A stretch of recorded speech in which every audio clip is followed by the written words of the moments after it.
श्रीपाद राजम शरणम प्रपद्ये. अध्याय 42. श्रीपाद प्रभू पीठिकापुरातून अंतर्धान.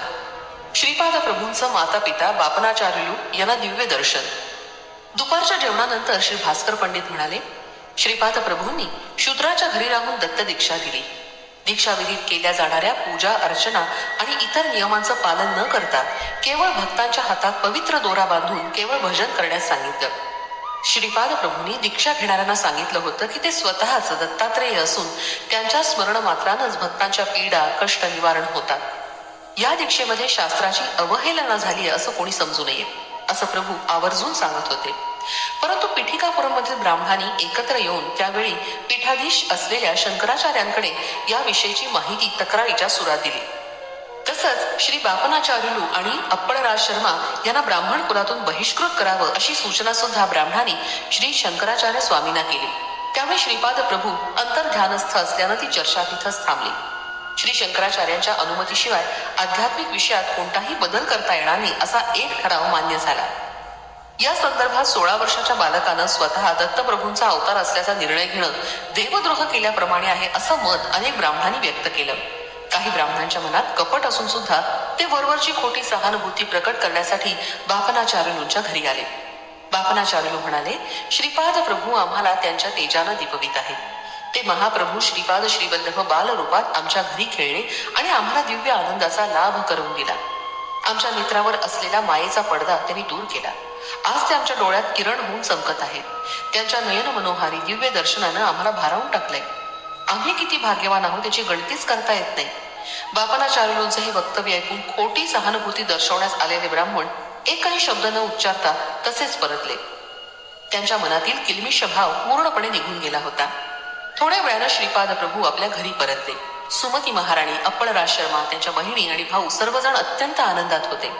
श्री अप्पळराज शर्मा म्हणाले, श्रीपादाबद्दल आम्हाला यापूर्वी खूपच काळजी होती, परंतु आता आमच्या मनावरचं ओझं कमी झालंय. आम्ही त्यांचं स्मरण केल्याबरोबर ते आमच्या मनःचक्षुसमोर प्रकट होतात. आम्ही मागितलेलं सर्व काही ते स्थूल स्वरूपात येऊन आमच्याशी संभाषण करून देतात. श्री दत्तप्रभूंना जन्म देणारी जननी जनक झाल्यामुळे आम्हाला अत्यंत धन्यता वाटते. आम्हाला आता निरंतर आनंदाची प्राप्ती झाली आहे. एवढं बोलून अप्पळराज शर्मांनी आपल्या उपरण्यानं डोळ्यातून ओघळणारे आनंदाश्रू टिपले. ब्राह्मणांनी जे गृहीत धरलं होतं त्याच्यापेक्षा येथील परिस्थिती पूर्णपणे भिन्न होती. वेंकटप्पय्या श्रेष्ठी सर्व ब्राह्मणांना उद्देशून म्हणाले, हे विप्रगण हो, आतापर्यंत आपण काही क्षणांचा काळ श्रीपाद प्रभूंबरोबर घालवत असू, परंतु यापुढे ते आपल्या मनःचक्षुत सदैव वास करणार आहेत. तसंच स्थूल देहानं दर्शन देऊन आमच्या घरीचे निवास करणार आहेत. यानंतर नरसिंह वर्मा ब्राह्मणांना म्हणाले, श्रीपाद प्रभूंनी आमच्या डोळ्यावरील मायेचा पडदा दूर केला. नित्य विनोद दिव्य विनोद करणारे महाप्रभू श्रीपाद वल्लभांच्या रूपात आमच्या बरोबर उत्कट हास्य करीत आमच्या अवतीभोवती असतील. पूर्वीपेक्षा अधिक उत्कट भावानं ते आम्हाला स्थूल रूपात दर्शन देतील. श्रीपाद प्रभूंच्या या सत्य स्वरूपाची कल्पना कुक्कुटेश्वरातील दत्तभक्त संन्याशास आली आणि त्याच्या हृदयात कालवा झाली. श्रीपाद प्रभू स्वयं साक्षात दत्तात्रय भगवान आहेत असं सुस्पष्टपणे सुचून ते ध्यानस्थ झाले. श्रीपाद प्रभू एक वेगळे दैवत नसून त्यांचं उपास्य दैवत असलेले दत्तात्रेयच आहेत हे त्यांनी पटवून दिलं. श्रीपाद प्रभूंचा विरोध करणारे काही ब्राह्मण पीठिकापुरात होते. त्यांच्या मनात एकच प्रश्न सतत घोळत होता, खरंच दत्तात्रेय श्रीपाद श्रीवल्लभांच्या स्वरूपात अवतरलेत का? हे जर खरं असेल तर आपण त्यांना त्रास देणं केवळ कठीणच नाही तर अशक्य सुद्धा आहे. दत्तात्रय प्रभूंचा स्वभाव फार वेगळा आहे. ते स्वतः त्रास सहन करून अनन्य भावानं शरण येणाऱ्या साधकांचा उद्धार करतात. हा त्यांचा स्वभाव विशेष आहे. पीठिकापुरम मधील अनेक ब्राह्मणांनी श्रीपाद प्रभूंना ब्रह्मरथात बसून शोभायात्रा काढली होती. मोठी धनराशी सुद्धा दक्षिणेच्या स्वरूपात अर्पण केली होती. दत्त दीक्षा देणारे संन्यासी केवळ गुरुदक्षिणा मिळावी या उद्देशानं दीक्षा देत होते. त्यांनी ते एक धनार्जनाचं साधनच केलं होतं. दीक्षा झालेल्या साधकांची इच्छा आकांक्षा पूर्ण न झाल्यास त्यांच्यात निष्ठेचा अभाव आहे असं संन्यासी सांगून मोकळे होत. इच्छा आकांक्षा पूर्ण झाल्यास ते दत्त दीक्षेचं फळ आहे असं ते संन्यासी सर्वांना सांगत असत. त्या संन्याशांच्या मनात श्रीपाद प्रभूंबद्दल सदैव भीती असे. त्यांना वाटे श्रीपाद प्रभू आपल्या दिव्य लीलांनी त्यांचं सत्य स्वरूप सर्व लोकांसमोर आणतील.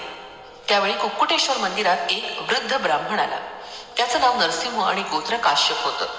तो दूरवर असलेल्या महाराष्ट्र प्रांतातून आला होता. त्यानं कुक्कुटेश्वराचं दर्शन मोठ्या श्रद्धाभावानं घेतलं. नंतर स्वयंभू दत्तात्रेयाचं दर्शन घेतलं. त्यावेळी त्याला तिथं दत्त दीक्षा दिली जात असल्याचं कळलं. दीक्षा देणाऱ्या परमहंस परिव्राजकाचार्याकडे तो वृद्ध ब्राह्मण गेला. त्यानं त्या संन्याशांना मोठ्या नम्र भावाला नमस्कार करून गुरुदक्षिणेच्या रूपात आणलेली नाणी दिली. ती दक्षिणा पाहून संन्यासी आनंदित झाले. त्याने दीक्षा घेण्यासाठी त्या ब्राह्मणास आपली ओंजळ पुढे करण्यास सांगितले. त्याच्या हातावर कमंडलूतील पवित्र जल घालण्यासाठी संन्याशानं आपला कमंडलू उचलला आणि त्या ब्राह्मणाच्या हातावर पवित्र जल घातलं. परंतु आश्चर्य असं की कमंडलूतील जलाबरोबर एक विंचू ब्राह्मणाच्या हातावर पडला. त्या ब्राह्मणाचा कंठ कोरडा पडला. संन्याशानं हातातील पाणी पिण्यास सांगितलं आणि म्हणाला, आहा, तू अनेक वर्षापासून केलेल्या तपश्चर्याचं फळ आज मला अर्पण केलंस. एवढ्यात तो ब्राह्मण विंचवाच्या दंशानं जोरात ओरडला. मंदिरात असलेल्या काही ब्राह्मणांना विंचवाच्या दंशाचा दाह कमी करण्याचा मंत्र येत होता. तो त्यांनी घातला, परंतु त्यानं दाह कमी झाला नाही. यावेळी तो संन्यासी घाबरून देवळातील एका कोपऱ्यात लपून बसला. दाह कमी होण्यासाठी अनेक मंत्र जप केले. कुक्कुटेश्वराला अभिषेक करण्यात आला. स्वयंभू दत्तात्रेयांना विशेष कर्पूर आरती करण्यात आली, परंतु कशाचाच काही उपयोग झाला नाही. ब्राह्मण मूर्छित अवस्थेत पडून होता. त्याच्या मुखातून फेस येत होता. हा फेस पाहून काही लोकांना वाटलं की ब्राह्मणात साप चावला असेल, परंतु काही ब्राह्मणांनी त्या वृद्ध ब्राह्मणाच्या हातावर कमंडलूतील पाण्याबरोबर पडलेला विंचू पाहिला होता. ब्राह्मणाचा दाह कमी करण्यासाठी सर्वांनी आपापल्या परीनं प्रयत्नांची पराकाष्ठा केली, परंतु उपयोग झाला नाही. या सर्वासाठी संन्यासीच कारणीभूत असल्याचं सर्वांना वाटलं. ब्राह्मणास होणाऱ्या वेदना न सहन झाल्यामुळे तो थोडा वेळ गडबडा लोळत होता आणि नंतर मूर्छित झाला. थोड्या वेळानं ब्राह्मण शुद्धीवर आला, परंतु त्याच्या पोटात असह्य वेदना होत असून त्याला उचक्या लागत होत्या. तेवढ्या तिथे एक शेतकरी आला. तो त्या वृद्ध ब्राह्मणास म्हणाला, आमच्या कुलातील व्यंकय्या नावाच्या एका प्रतिष्ठित व्यक्तीनं श्रीपाद प्रभूंच्या मंत्राक्षता दिल्या आहेत. त्या ब्राह्मणानं मोठ्या श्रद्धाभावानं श्रीपाद प्रभूंचं स्मरण करून त्या मंत्राक्षता हातात घेऊन थोड्या आपल्या मस्तकी धारण केल्या. आणि आश्चर्य असं की काही क्षणातच ब्राह्मणाच्या साऱ्या वेदना नाहीशा झाल्या आणि तो पूर्ववत स्वस्थ झाला. या सर्व प्रकारानं लोकांचा संन्याशावरील विश्वास उडाला. सर्व दीक्षित साधकांनी दिलेली गुरुदक्षिणा त्याच्याकडून परत घेतली आणि त्या संन्याशाला पिठिकापुरम मधून हाकलून दिलं. संन्याशाकडून परत घेतलेल्या पैशांचा विनियोग कसा करावा हे सर्व साधकांनी बापनाचार्यूंना विचारलं. तेव्हा ते म्हणाले, त्या द्रव्यानं अन्न सामुग्री आणून सर्वांना अन्नदान करावं. अन्नदानामुळे श्री दत्त प्रभू प्रसन्न होतील. वेगळी दत्त दीक्षेची गरज नाही. बापनाचार्यूंच्या सांगण्याप्रमाणे कुक्कुटेश्वराच्या प्रांगणात एक मोठा मंडप घालण्यात आला. तिथं मोठ्या प्रमाणात अन्न संतर्पण झालं. भोजनोत्तर सर्व लोकांनी दिगंबरा दिगंबरा श्रीपाद श्रीवल्लभ दिगंबरा या दिव्य नामाच्या जयघोषानं सारा परिसर दणाणून सोडला. या दिव्य महामंत्रानं सारं विश्व व्यापून राहील अशी भविष्यवाणी श्रीपाद प्रभूंनी पूर्वी केली होती. श्रीपाद श्रीवल्लभांचा जय जयकार असो. फलश्रुती, हरवलेलं मूळ सापडण्यास.